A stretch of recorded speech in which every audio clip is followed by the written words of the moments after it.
This is not just a film, it is a punch to the solar plexus based on real events.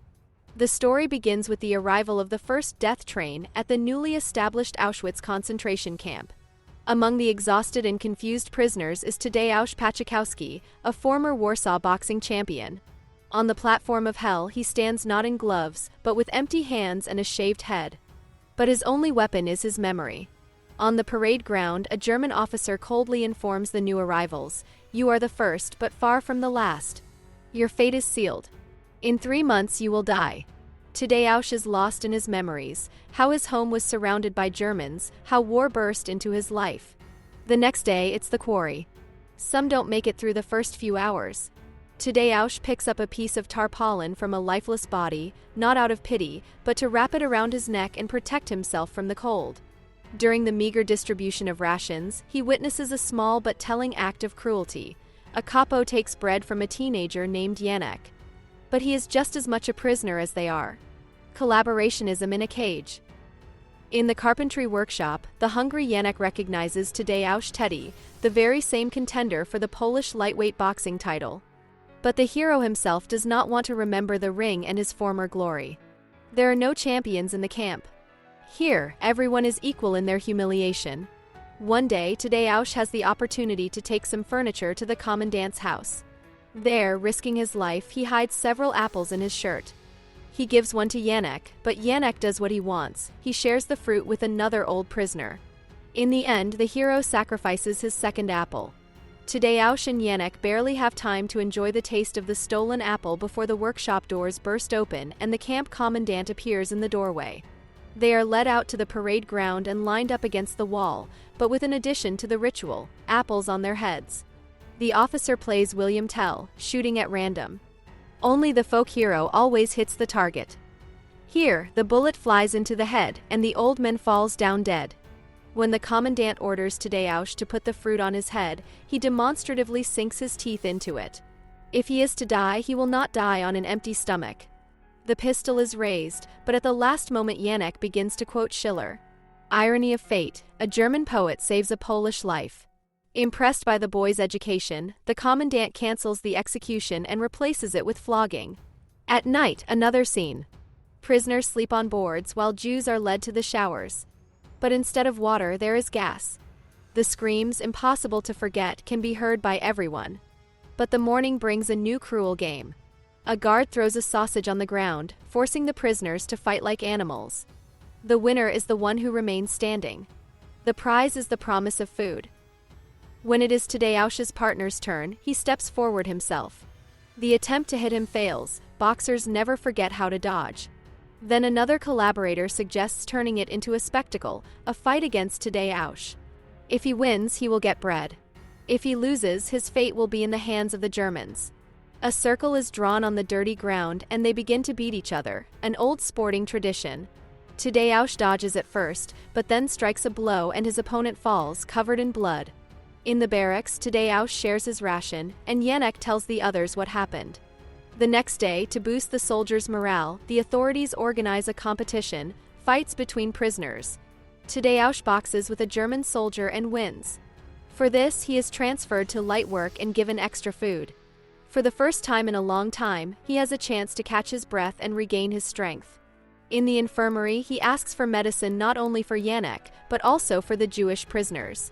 In the evening, a scene takes place that seems to have come straight out of a theater of the absurd. A prisoner who is a pianist plays for officers sitting in front of a gallows decorated with garlands. Accompanied by the music, Tadeusz is shown on screen training in the stables to get back into shape. The officer, a great lover of horse riding, comes to him again. He notices that the boxer has gained weight. But this is followed by a warning. As long as he is interesting, he will be fed. But if he becomes boring, the ring will be his grave. To speed up the process, a giant prisoner, 2 weight classes above him, is brought to the camp. The giant, brought to the camp specifically to humiliate and break him, loses. Slow, clumsy, but heavy as a tank caterpillar, he couldn't handle Tadeusz. The victory caused a storm of excitement in the barracks. The prisoners chanted Teddy's name like children. But victory always has a dark side. And the brighter the triumph, the darker the hatred of those who rule this hell on earth. The commandant watched Teddy's rise with concern.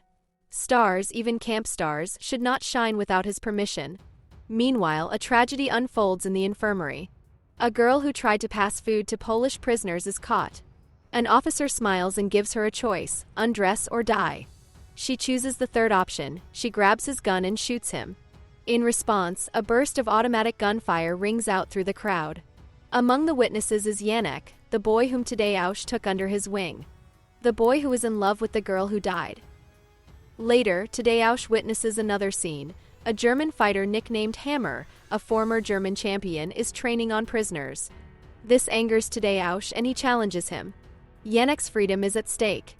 From the very first seconds, it is clear that Hammer is heavier, stronger, and more aggressive. But Tadeusz is a master of technique, speed, and endurance.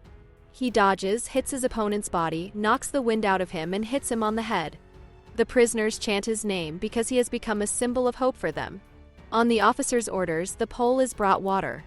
In fact, it is poison. The chemical knocks Teddy off his feet. He can barely stand and misses a knockout. He is not allowed to recover. He is lifted up and placed in front of an even more brutal spectacle. Janek stands before him. But now they are participants in a new show. One must strike the other.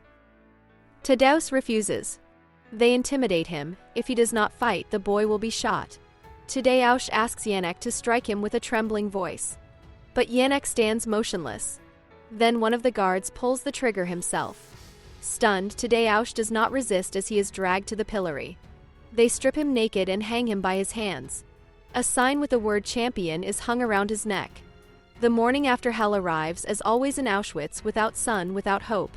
A German officer takes Tadeusz down from the pillory. The torture is over, it's time to get back to work.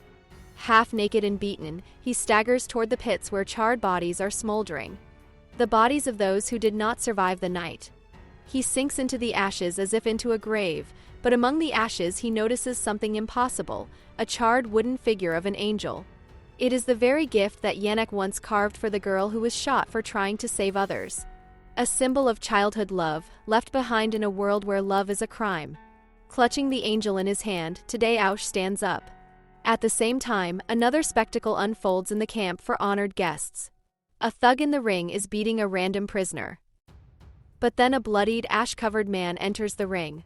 The prisoners freeze and the officers squint their eyes. One of them recognizes the fighter. Before the war, he was Tadeusz's referee. He immediately bets on Tadeusz. The fight begins.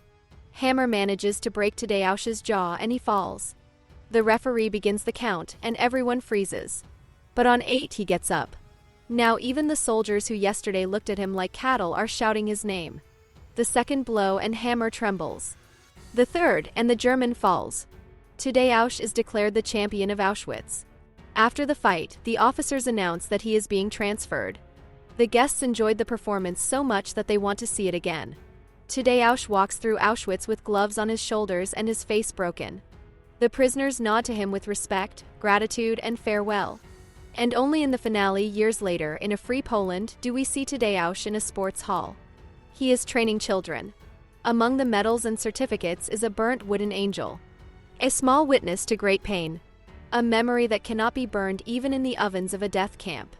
If you were moved by this story, subscribe to the channel so you don't miss other powerful and important stories.